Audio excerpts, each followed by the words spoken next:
ಸಾಂಬಾರು ಮಾಡ್ತಾ ಇದ್ದೀನಿ ನೋಡಿ, ಬೇಳೆ ಸಾರು. ಎಣ್ಣೆಗೆ ಸ್ವಲ್ಪ ಸಾಸಿವೆ, ಸ್ವಲ್ಪ ಜೀರಿಗೆ, ಒಂಚೂರು ಕಡಲೆಬೇಳೆ, ಒಂಚೂರು ಉದ್ದಿನಬೇಳೆ ಹಾಕಿದ್ದೀನಿ.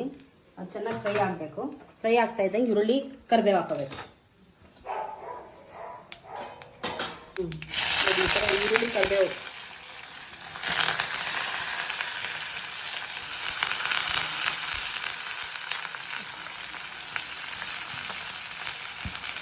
ಈರುಳ್ಳಿ ಚೆನ್ನಾಗಿ ಕೆಂಪಗಾದ್ಮೇಲೆ ಚಿಲ್ಲಿ ಪೌಡ್ರು, ಸ್ವಲ್ಪ ಧನಿಯಾ ಪೌಡ್ರು, ಉಪ್ಪು ಮತ್ತು ತರಕಾರಿ ನೀವು ಯಾವ್ದು ಬೇಕಾದ್ರೂ ಹಾಕೋಬೋದು. ನಾನು ಬೀನ್ಸ್ ಹಾಕ್ತಾ ಇದ್ದೀನಿ, ನೀವು ಏನು ಬೇಕಾದ್ರೂ ಹಾಕ್ಕೊಂಡು ಬೇಳೆ ಬೆಂದಿರೋದನ್ನು ಇದನ್ನು ಹಾಕಿ ಲಾಸ್ಟಿಗೆ ಕೊತ್ತಂಬರಿ ಹಾಕೋದು.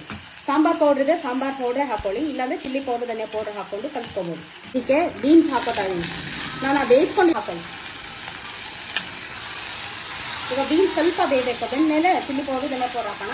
ಬೇಳೆ ನೋಡಿ ಈ ಥರ ಬೇಯಿಸಿಟ್ಕೊಂಡಿದ್ದೀನಿ. ಟೊಮ್ಯಾಟೊ, ಬೇಳೆ ಮತ್ತು ಅರಿಶಿನ, ಒಂದು ಸ್ವಲ್ಪ ಎಣ್ಣೆ ಹಾಕ್ಬಿಟ್ಟು ಬೇಯಿಸಿಟ್ಕೊಂಡಿದ್ದೀನಿ. ಆಮೇಲೆ 1 ಸ್ಪೂನ್ ಚಿಲ್ಲಿ ಪೌಡ್ರು, 1-2 ಸ್ಪೂನ್ ಧನಿಯಾ ಪೌಡ್ರ್ ಹಾಕೊಳ್ಳಿ.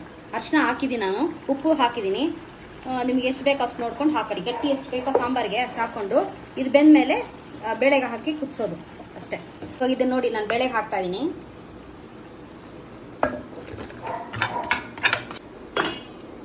ಈ ರೀತಿ ಹಾಕೊಂಡು ಕಲಿಸ್ಕೊಳ್ಳಿ.